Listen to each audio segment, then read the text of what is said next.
Alors, quelques petites précisions avant de commencer le debug. Tout d'abord, je suis entièrement d'accord avec le titre. Par contre, le contenu, je n'ai pas vu une seule fois la raison principale qui explique la chute du prix d'ETH. C'est quand même bien dommage. Mais bon, je suis pas là non plus pour défendre ETH, dire qu'il est parfait, etc. Moi, je suis surtout là pour dénoncer le contenu de systématiquement comparer ETH et BTC qui n'ont strictement rien à voir. Donc, je suis pas là non plus pour clasher, etc. Je vais simplement remettre l'église au milieu du village, si je puis dire. Je vais essentiellement traiter deux points dans ce debunk. Donc, ce qui est faux, ou on va dire des fois mal nuancé, expliqué ou compris.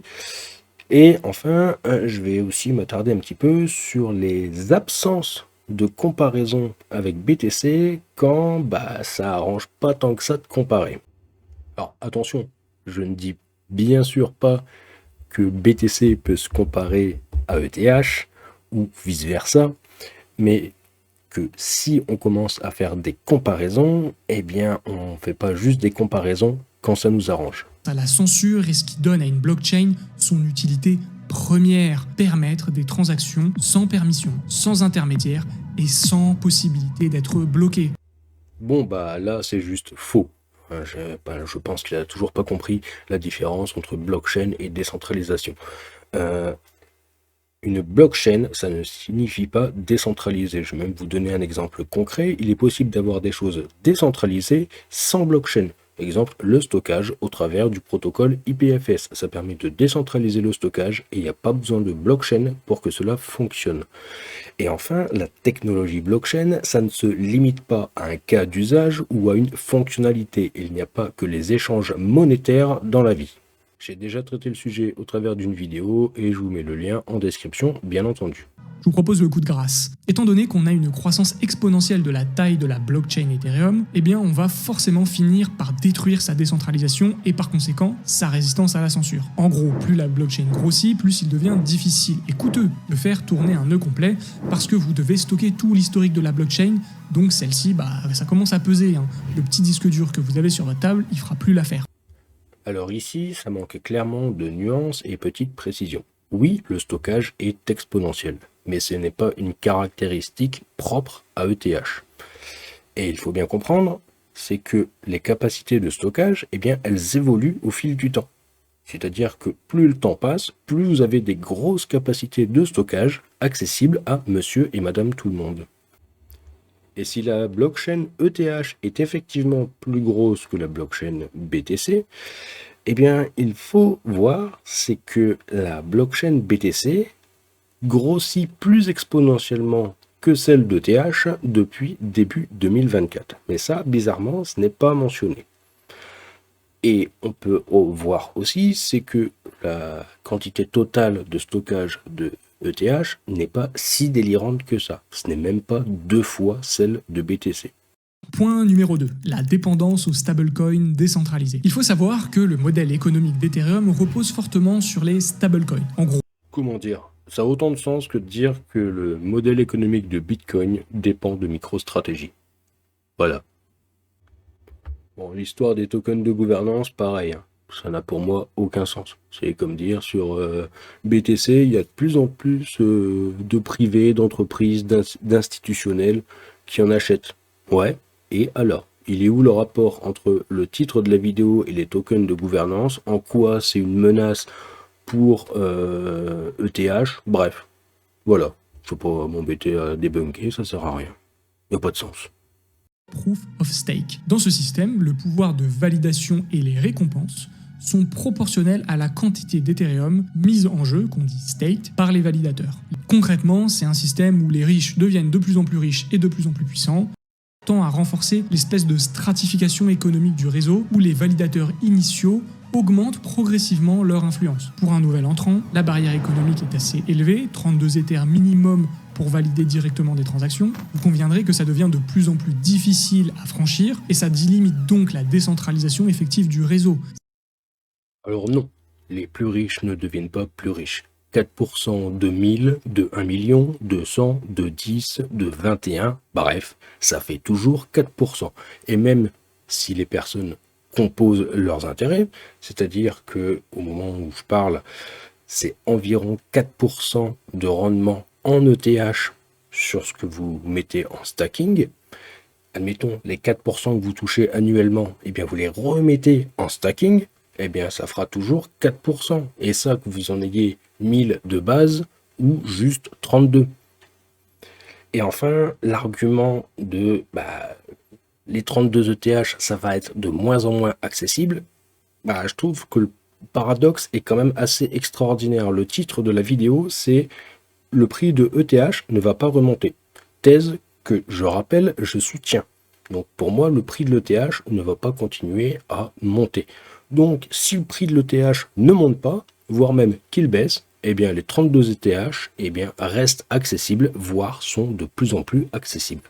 Ensuite, il y a un parallèle qui est fait de comparaison, encore une fois, avec le minage de BTC, pour parler là de décentralisation, car oui, Bitcoin actuellement est plus décentralisé que Ethereum, sauf que le minage de BTC, lui, contrairement au Proof of Stake, il est rentré dans une dimension industrielle.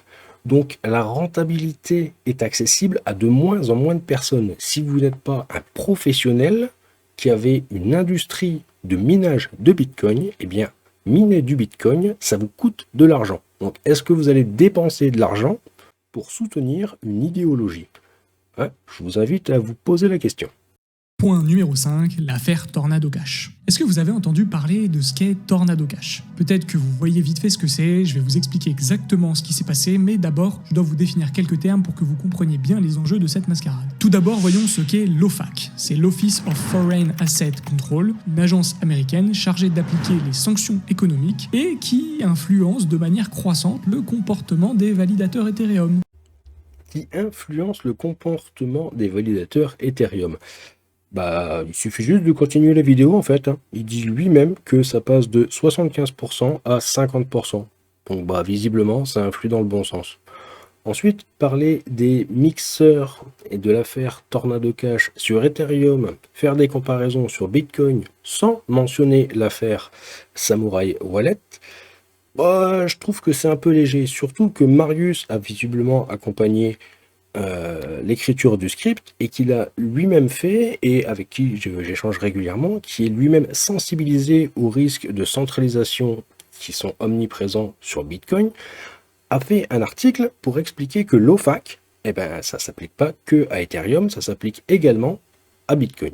Dans une moindre mesure, certes, mais il n'y a pas non plus un écart qui est si important que ça, je dirais. Et donc, si vous utilisez un mixeur sur Bitcoin, il faut savoir que les résultats sont le même que si vous en utilisez un sur Ethereum. Tentez de mixer vos BTC et ensuite de les envoyer sur un exchange, vous allez voir s'ils sont acceptés ou pas. Un conseil, faites pas le test parce que vous allez être bien emmerdé. Bon, sinon, petit conseil, si vous contournez les règles de l'OFAC, il y a Bitcoin. Personne ne peut vous censurer et pour plus de confidentialité, vous avez une multitude d'outils tels que les PayJoin, le Lightning Network ou encore le réseau Liquid, entre autres. Alors, comme on vient de le voir, Bitcoin n'est pas OFAC résistant. Et j'ai envie de dire, tirer sur l'ambulance de la décentralisation pour finir par parler de Liquid, c'est un peu l'hôpital qui se fout de la charité. Et sinon, pour en revenir à la comparaison qui n'a pas lieu d'être entre BTC et ETH, il faut savoir qu'il existe également des outils et des techniques différentes sur ETH, autres que les mixeurs, attention, pas Tornado Cash, pour effectivement faire à peu près la même chose que sur BTC via Liquid, Lightning, etc. Bref, match nul, j'ai envie de dire. Mais si vous voulez vraiment quelque chose d'OFAC résistant, ça s'appelle Monero XMR. C'est sa proposition de valeur. Bref, j'espère que le concept de proposition de valeur des différentes technologies va finir par rentrer. Ça serait bien. J'espère que cette vidéo vous aura plu, donc j'espère que vous aurez compris le message.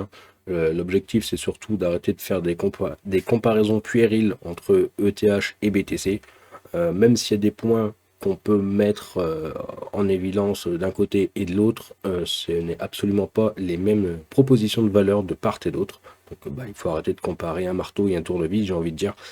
Ça ne veut pas dire qu'on ne peut pas critiquer ETH ou qu'on ne peut pas critiquer BTC, mais il faut arrêter dans les critiques de systématiquement comparer l'un à l'autre. Je pense qu'on est en 2025 et il serait de bonne loi que les plus anciens commencent à faire rentrer ce message plutôt que de jeter de l'huile sur le feu du concours de quéquettes qu'il peut y avoir à droite et à gauche dans les discussions entre maximalistes de part et d'autre.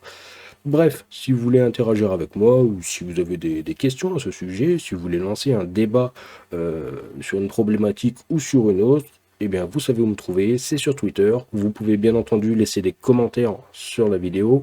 On va pas se mentir, je suis pas très réactif, donc si vous voulez interagir avec moi, privilégiez X.